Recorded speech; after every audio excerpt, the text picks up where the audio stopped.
Society ভেঙে দিয়ে, সমাজ ভেঙে দিয়ে এইভাবে মানুষকে কন্ট্রোল করাটা সহ প্যারেন্টসদের এগেইনস্টে তাদের যে অভিযোগগুলো, বাবা মা বাচ্চাটাকে রেস্ট্রিক্ট করতেছে, তার মতো চলতে দিতেছে না, ফ্রিডম দিচ্ছে না।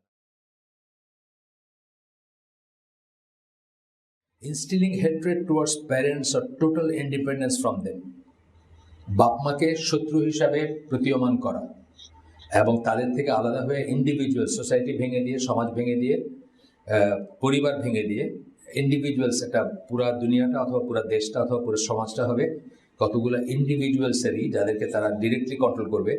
ফ্যামিলির কোনো ব্যাপার থাকবে না। এখন দেখবেন যে অনেক কিছু যখন বাচ্চাদেরকে কন্ট্রোল করতে চায় তারা, বা আমাদের ছেলে মেয়েদেরকে এবং গ্রোন আপদেরকে যখন চায়, যে সমাজবদ্ধভাবে থাকে, যে ফ্যামিলির ভিতরে থাকে, তাকে কন্ট্রোল করা ডিফিকাল্ট আছে। সে ফ্যামিলির ট্রেডিশন বা সমাজে যেগুলো চলে সেগুলোর এগেনস্টে কিছু করতে গেলেই ফ্যামিলি থেকে প্রশ্ন তুলবে। ফ্যামিলি যদি না থাকে তাহলে যখন বিজাতীয় কালচার বা বিজাতীয় এগুলো আপনার ভিতরে ইমপ্ল্যান্ট করবে, আপনাকে ওইভাবে চালাতে হবে, প্রোটেস্ট করার কেউ নেই, আপনি সরাসরি তার সাথে কানেক্টেড।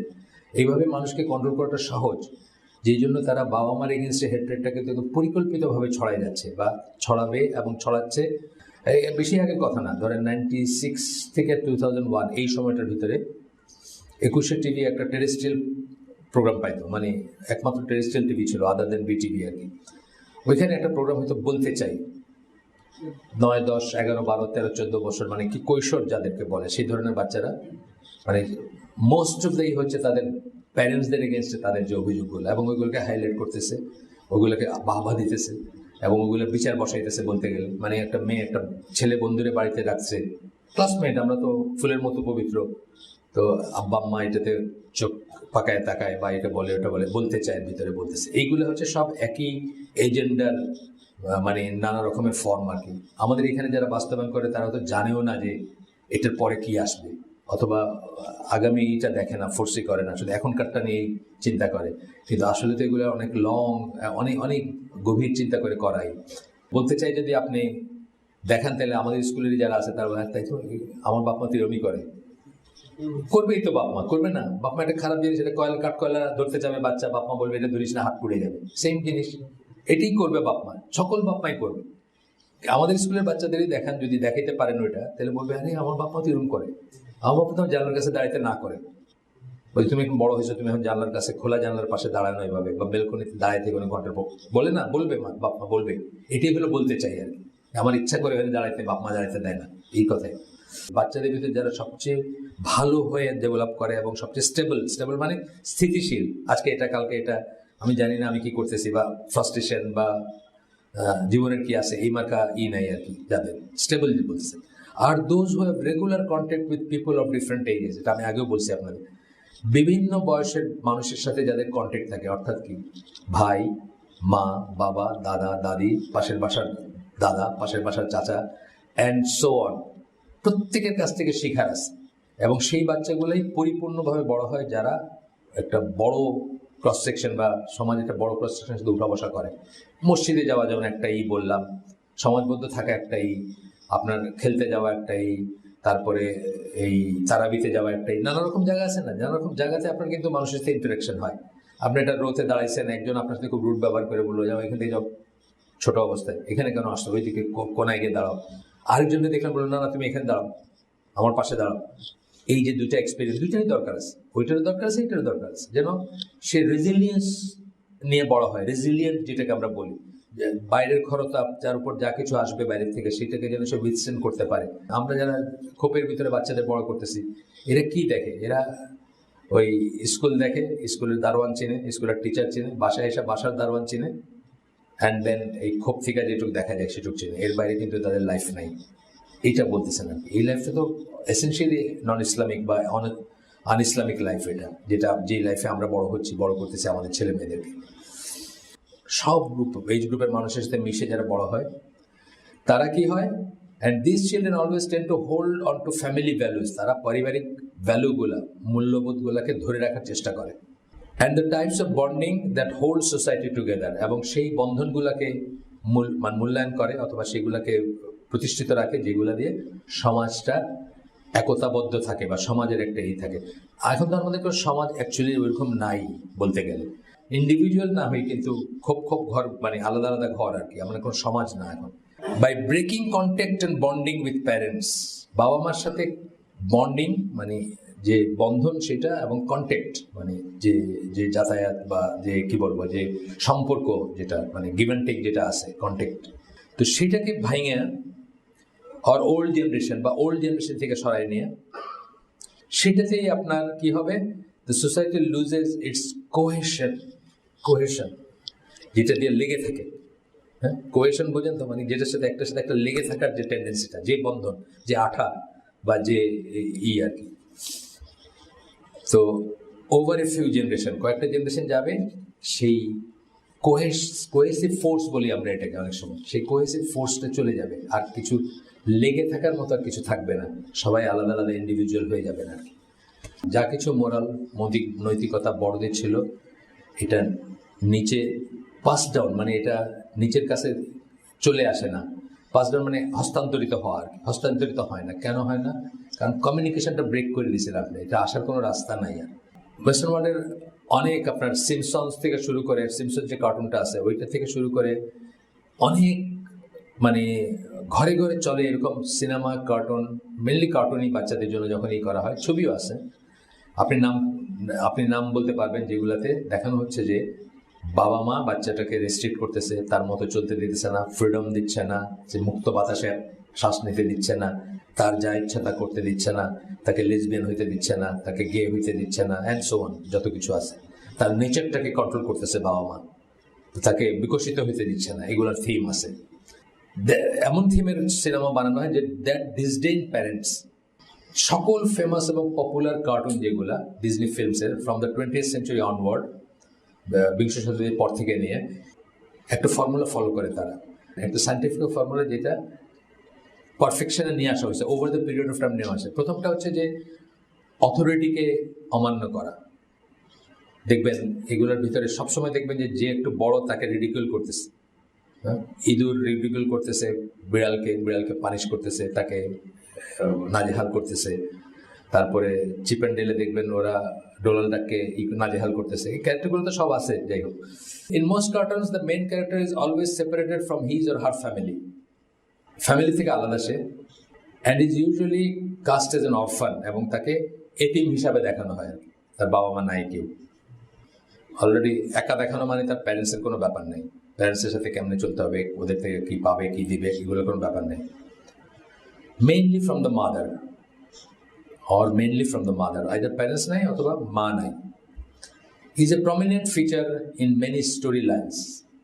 অনেক গল্পে এটা একটা প্রমিনেন্ট ফিচার যে তার মা নাই অথবা তার ফ্যামিলি নেই, তার বাবা নাই বা ইত্যাদি। মাদারকে অনেক সময় শত্রু হিসাবে এই করা হয়, বা ওই যে সব কিছুতে রেস্ট্রিকশন দেয়, অথবা দুষ্ট সৎমা আছে। আমাদের ইসে কিন্তু সৎমা দুষ্ট না, কিন্তু ইসলামী ইসে শুনছেন নাকি? ইসলামী কোনো লিটারেচারে দেখছেন যে সৎমাকে দুষ্ট করে এই করা হয়েছে? কখন দেখবেন? বরং এমন যে অনেক সময় কার মা কে এটা খুঁজে বাইর করাই মুশকিল। আসমা বিনতে আবু বকর যে আয়েশা রাদিয়াল্লাহু আনহা আপন বোন না, এটা আমি অনেক বড় হয়ে গেছে। তাদের সম্পর্কটা এতই ক্লোজ থাকতো সবসময়, হাফ ব্রাদার হাফ সিস্টার্সের হইলেও, উনি যে আপন বোন না, এটা আমি অনেক বড় হয়ে গেছে। তো এরকম ছিল আর কি ইসলামিক ট্র্যাডিশনটা। কিন্তু এখন কি সৎমা একটা ভিলেন না?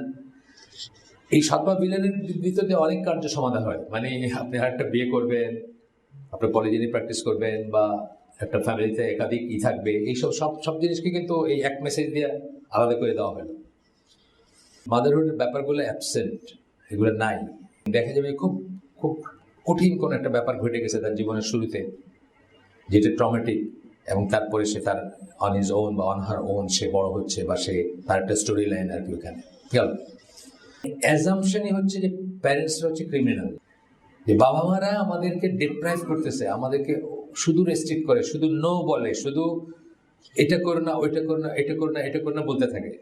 ইটস মাই লাইফ, আমি ওই মিউজিক মেড মি ডু ইটে একটা গানের একটা দিয়েছিলাম lyric, it's my life set me free. এটা হচ্ছে কথা, যে আমার লাইফকে আমার মতো চলতে দাও, আমাকে মুক্ত করে দাও, stop shouting me, stop bugging me, কি সব আছে, অনেক কথা ছিল এখানে, বাবাকে বলতেছে এগুলো আর কি বেসিক্যালি। তো এইটাই হচ্ছে কথা, যে একটা ক্রিমিনাল আন্ডার অ্যাজাম্পশন, মানে তারা অ্যাজিউম ক্রিমিনাল, মানে অলরেডি ক্রিমিনাল আর কি। তারা বাচ্চাদের প্রতি একটা বিশাল বিপদ হিসাবে বা মানে ধ্বংস হিসাবে দেখায় তাদের বাবা মাকে। পশ্চিমারা, নজবিল্লা, আমরা না, এটা মুসলমানদের কথা আসতেছে না এখানে, বাচ্চারা তো স্টেটই করবে, তাদেরকে স্টেট অন্য সেন্সে স্টেট বড় করবে। ওই যে বললাম, ফ্যামিলি কোনো টাই থাকবে না, তার ভিতরে কোনো কালচার থাকে। একটা বাচ্চা যখন ফ্যামিলি টাই নাই, তাকে আপনি যে কোনো কিছু বানাতে পারবেন, আপনার যেটা ইচ্ছে সেটা বানাতে পারবেন। সে তার ট্র্যাডিশন বা তার ইসের থেকে, রিলিজিয়ান বলেন, ট্র্যাডিশন বলেন, বাবা মা বলেন, নানা নানি বলেন, এই আরব দেশ থেকে আসছে ওইখানকার ট্র্যাডিশন বলেন, কিছুই থাকবে না তার। সে একটা নরওয়েজিয়ান ওয়ার্ক ফোর্স হবে, শ্রমিক পিঁপড়া হয়ে বড় হবে আর কি। Child abuse does take place, however rare isolated extreme cases are used as part of perception. Child abuse হয় না এটা আমরা বলতেছি না, কিন্তু সেটা কত পার্সেন্টেজ হয়, মানে এত বাবা মারতেছে মেয়েরে বা ছেলেরে, বা মা মারতেছে, বা কিছু কিছু সময় হয়তো কথা শোনাইতে না পারা, আগে কথা শোনানোর একটা ধারাবাহিকতা আছে। আপনি সব কিছু আগে খুলে দিচ্ছেন, হঠাৎ করে একদিন বলছেন না তুমি এটা করবা না, এটা করবা না, এটা তো হয় না। আপনি আর্ট স্কুলে নিয়ে গেছেন, ছবি আঁকা শিখাইছেন, নাচের স্কুলে নিয়ে গিয়ে নাচ শিখাইছেন, গানের স্কুলে নিয়ে গিয়ে গান শিখাইছেন। তার জন্য 14 বছর বয়স হয়েছে, তখন তার ইচ্ছা করতেছে আউট ইন দ্য ওপেন নাচবে গাইবে, আর বলেন না তুমি এখন বাড়িতে পারবে না করতে। এটা তো হয় না। মানে আপব্রিঙ্গিং এর ধারাবাহিকতা না থাকলে আরো বেশি কন্ট্রাডিকশন হবে, তখন আপনার মারপিট লাগতেছে, বা আপনি হয়তো চড়থাপ্পড় মারতেছেন। অ্যাবিউজ আছে নাই বলতেছে না, তাহলে অ্যাবিউজটা rare case. Extreme cases are used as part of perception change করার জন্য, and management which leads to all parents being assumed to be criminals. এবং সেটা থেকে আলটিমেটলি কি প্যারেন্টস মানে ক্রিমিনাল, এরকম একটা ধারণা চলে আসবে। প্যারেন্টস মানে নো, সবকিছুতে না করে, সবকিছুতে বাধা দেয়, stop, it's my life, set me free, আর কি ওই কথা শেষ পর্যন্ত আসতেছে। And a serious threat to children, এবং ছেলে মেয়েদের প্রতি একটা সিরিয়াস থ্রেট কি, তাকে বিকশিত হইতে দিচ্ছে না। তার প্রতিভাগুলা, যেমন সে নাচের খুব ভালো ছিল, তারা নাচতে দিতেছে না। মানে এখানে বাপমারও রোল আছে, আমি বলতেছি না যে নাই, তা না, কিন্তু তাকে বিকশিত হইতে দিচ্ছে না। আমি কোনটাই ভালো এটা আমি জানলামই না ভালো করে। এইটাকে খুব সুন্দর করে সিনেমার ভিতরে ঢুকাই দেওয়া হয় এই ব্যাপারগুলোকে। And through the coverage given, it leads to a climate which child abuse is assumed to be going on in every household. এমন একটা প্রোপাগান্ডা চলে যে মনে হয় প্রত্যেক ঘরে চাইল্ড অ্যাবিউজ চলতেছে। বলতেছেন যে অ্যাজিউম করা হয় যে প্রত্যেকটা ঘরে বাচ্চাদেরকে অত্যাচার করা হচ্ছে। এই জিনিসগুলো যখন স্টোরিতে আসে, সিনেমায় আসে, টেলিভিশনে আসে, গল্পে আসে, তখন বাচ্চারা তাদের প্যারেন্টসদেরকে সন্দেহের চোখে দেখতে শুরু করে। প্রত্যেকটা নো তাদের মনে একটা প্রশ্নবোধক চিহ্ন আসে যে এই নোটা কি ভালো নো নাকি খারাপ নো, আর কি বুঝছেন। আমরা বলি না যে ভিটামিন এন দিয়ে বড় করবেন বাচ্চাদেরকে, অনেকখানি বলছি, আমরা আবারও বলতেছি। একটা হচ্ছে নেচার, এন ফর নেচার, আর একটা হচ্ছে এন ফর নো। নো মানে সব কিছুতে নো বলবেন তা না, যেখানে নো বলার সেখানে বলবেন, এবং এমনভাবে নো বলবেন যেটা ইয়েস হবে না, এইভাবে বড় করবেন। তা নাহলে যে বাচ্চা সবসময় ইয়েস শুনতে শুনতে বড় হয়েছে, তার কোনো রেজিলিয়েন্স থাকে না। সে একদিন নো শুনলে দুনিয়াটা তার কাছে মিনিংলেস হয়ে যায়, এবং সে যে কোনো কিছু করে বসে সেটার বশবর্তী হয়ে। কিন্তু এই সমস্ত মুভি কার্টুন দিয়ে কি করা হয়, বাবা মার প্রতি সন্দেহ পোষণ করতে শুরু করে যে এটা ঠিক বললো, আমাকেই বোধহয় এরকম বলতেছে। আর এরকম সোসাইটিতে যেখানে আমরা আছি এখন, এভরি আদার পার্সন যা করতেছে আপনি সেটা না করতেছেন, বাচ্চা আপনাকে শত্রু মনেই করবে যদি আপনার বাচ্চাকে ঠিক মতো বোঝাইতে না পারেন, এবং কমিউনিটিবদ্ধ হয়ে বসবাস না করেন। যে এভরি আদার হাউস গেলে দেখবে যে সবাই এই জিনিসটা করতেছে না, আমিও করতেছি না, A B C D E কেউ করতেছে না, সবাই মিলে এটা না, এবং এটা না কিছু উইজডম আছে, সেটাও বোঝাইতে হবে কি উইজডম আছে। আর এই নার এগেনস্টে আপনি তাকে কোথাও হ্যাঁ দিতে হবে। সেটা আমি বলি যেটা, যে নেচারের কাছে নিয়ে যান, বাড়ি নিয়ে যান, দাদাদের কাছে নিয়ে যান, খেলার মাঠে নিয়ে যান। যেটুকুই অ্যাবিউজের হয় সেটাকে ফুলায় ফাপায় টুইস্ট করে আপনার টেলিভিশনে বা এই সোশ্যাল মিডিয়ায়, আপনার ইউটিউবে বা ইত্যাদি জায়গায় এইগুলোর মাধ্যমেই করা হয়। এবং এইগুলোতে কি করা হয়, ডিস্টোর্ট দ্য প্যারেন্ট চিলড্রেন রিলেশনশিপ। এই সিনেমা টিনেমার মাধ্যমে বাপ মার সাথে যে বাচ্চাদের যে রিলেশনশিপ হয় এটাকে ডিস্টোর্ট করা হয়।